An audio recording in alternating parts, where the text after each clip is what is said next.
Hello दोस्तों। तो क्या आपका भी किसी काम को करने में मन ही नहीं लगता? मन करता ही नहीं है कि कोई काम कर लिया जाए। मेहनत करने से तो मन दूर ही भागता रहता है। करता ही नहीं मन कि आज कुछ ढंग का काम कर लिया जाए। तो चलिए आज जरा रियलिटी से सामना हो जाए। हमारा मन चाहता है कि राजसी ठाट बाट होने चाहिए, बिल्कुल राजाओं जैसी जिंदगी होनी चाहिए, लग्जरियस से भरी हुई। पर क्या वास्तविकता में ये बिना मेहनत के संभव है? क्या हमेशा हम सिर्फ अपने माता पिता की दी हुई सुविधाओं में ही जीते रहेंगे? कभी हमारा अपना फर्ज हमें नजर नहीं आएगा कि हमें भी उनके लिए कुछ करना चाहिए? क्या इस पिक्चर की तरह हमारे प्लान बड़े आसान और रियलिटी मुश्किलों से भरी हुई है? हर दिन एक नई मुसीबत हमारा इंतजार करती है और उसका सामना करने के लिए हम आज भी तैयार नहीं हैं। अभी हमारी तैयारी नहीं हो पाई है। तो चलिए सुनते हैं एक कहानी और समझते हैं कि मेहनत करना जीवन में कितना ज़्यादा ज़रूरी है।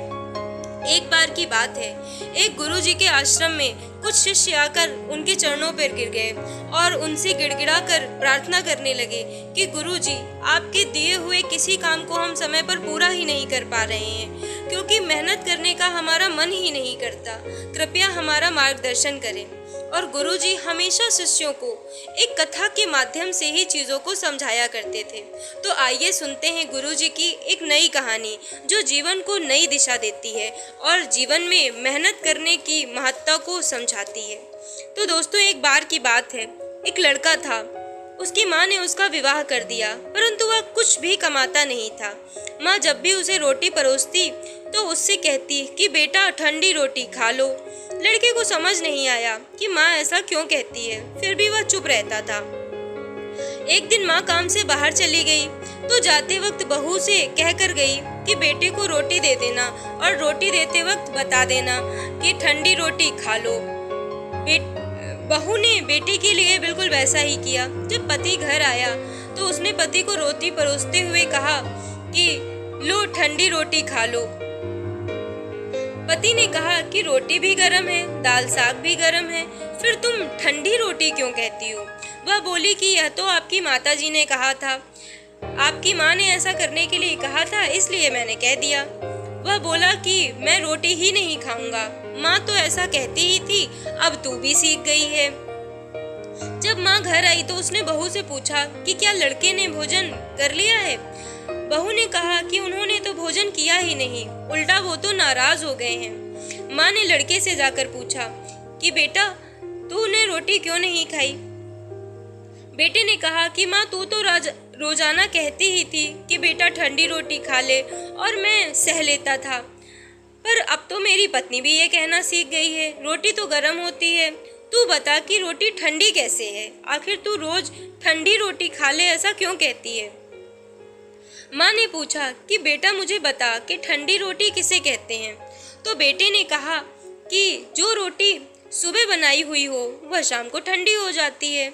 ऐसे ही एक दिन की बनाई हुई रोटी दूसरे दिन ठंडी हो जाती है, इसे ही ठंडी रोटी कहते हैं।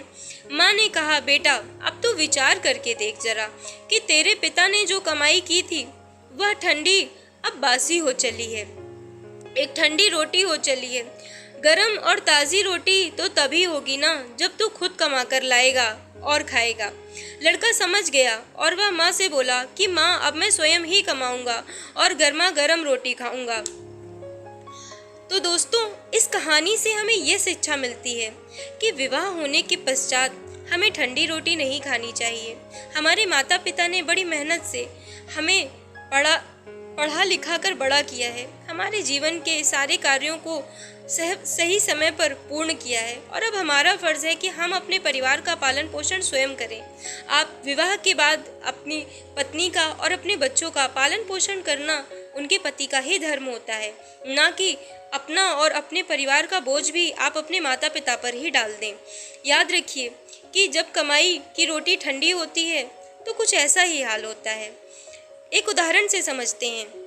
जब भगवान राम वनवास में गए तो रावण जी सीता जी को लेकर चले गए। ऐसे में श्री राम ने अयोध्या जाकर यह मांग नहीं की कि मेरी पत्नी को वापस लाने में मेरी सहायता की जाए, बल्कि स्वयं ही अपनी पत्नी को वापस लाने के लिए प्रयास किए। तो दोस्तों, आप बताइए कि क्या आप गरम रोटी कमाने के लिए तैयार हैं? और अगर हाँ तो लाइक शेयर सब्सक्राइब करना बिल्कुल मत भूलिएगा। और हाँ मैं तैयार हूँ कमेंट बॉक्स में ज़रूर लिखिएगा।